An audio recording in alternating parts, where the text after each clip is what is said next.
বহির্বিশ্বে বাংলাদেশি পাসপোর্টের গ্রহণযোগ্যতা না বেড়ে উল্টো কমেছে। গত কয়েক বছর পর্যটক হিসেবে দক্ষিণ পূর্ব এশিয়ার বিভিন্ন দেশে ঘুরতে গিয়ে অনেক বাংলাদেশি আর ফিরে আসেননি। অবৈধভাবে তারা গন্তব্যের দেশে থেকে গেছেন কিংবা চোরাই পথে অন্য দেশে পাড়ি দিয়েছেন।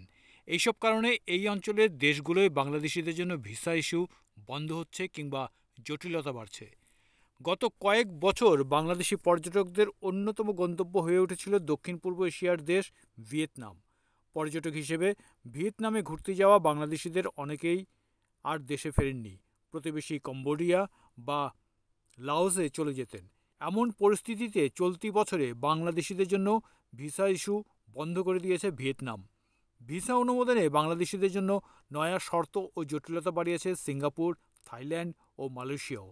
যারা বেশ কয়েকবার এইসব দেশে ভ্রমণ করেছেন তাদের ভিসা আবেদনও অনুমোদন হচ্ছে না। গত বছরের জুলাইয়ে বাংলাদেশিদের জন্য ভিসা ইস্যু বন্ধ করে দেয় মধ্যপ্রাচ্যের সমৃদ্ধ অর্থনীতির দেশ সংযুক্ত আরব আমিরাত।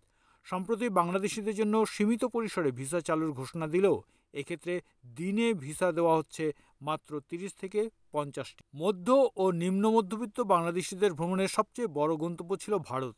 প্রতিবেশী দেশ ভারত ঘুরতে গিয়ে অনেক বাংলাদেশি অন অ্যারাইভাল ভিসা নিয়ে স্থলপথে নেপাল ও ভুটান ভ্রমণেও যেতেন।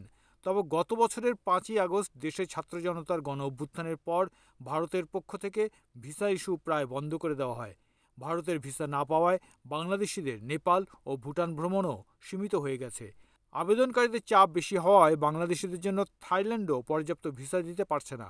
আর নতুন পাসপোর্ট হলে সিঙ্গাপুরের ভিসা আবেদনও বাতিল হচ্ছে। প্রতি বছর বিশ্বের 199টি দেশের পাসপোর্ট ও 227টি ভ্রমণ গন্তব্য নিয়ে শক্তিশালী পাসপোর্ট সূচক প্রকাশ করে যুক্তরাজ্য ভিত্তিক প্রতিষ্ঠান হ্যানলি অ্যান্ড প্যাটার্নস। প্রতিষ্ঠানটির প্রকাশিত সর্বশেষ সূচক অনুযায়ী বিশ্বে বাংলাদেশি পাসপোর্টের অবস্থান 95। অন্যদিকে আন্তর্জাতিক ট্যাক্স ও অভিবাসন পরামর্শক প্রতিষ্ঠান নোমাডের সূচকে বাংলাদেশের স্কোর 38। এই সূচকে কোনো দেশের স্কোর 50-এর নিচে থাকলে সেই দেশের নাগরিক বিশ্বের অন্য কোনো দেশে ভ্রমণ করলে সেখানকার মানুষ তাদের ভালোভাবে গ্রহণ করে না। তবে এখন বাংলাদেশিদের জন্য চীনের ভিসা খুবই সহজ, আর অন অ্যারাইভাল হওয়ার কারণে খুব সহজে মালদ্বীপ ও শ্রীলঙ্কাও যাওয়া যাচ্ছে। পাশাপাশি গত বছর অভ্যুত্থান পরবর্তী সময়ে বাংলাদেশিদের জন্য ভিসা প্রক্রিয়া সহজ করেছে পাকিস্তান।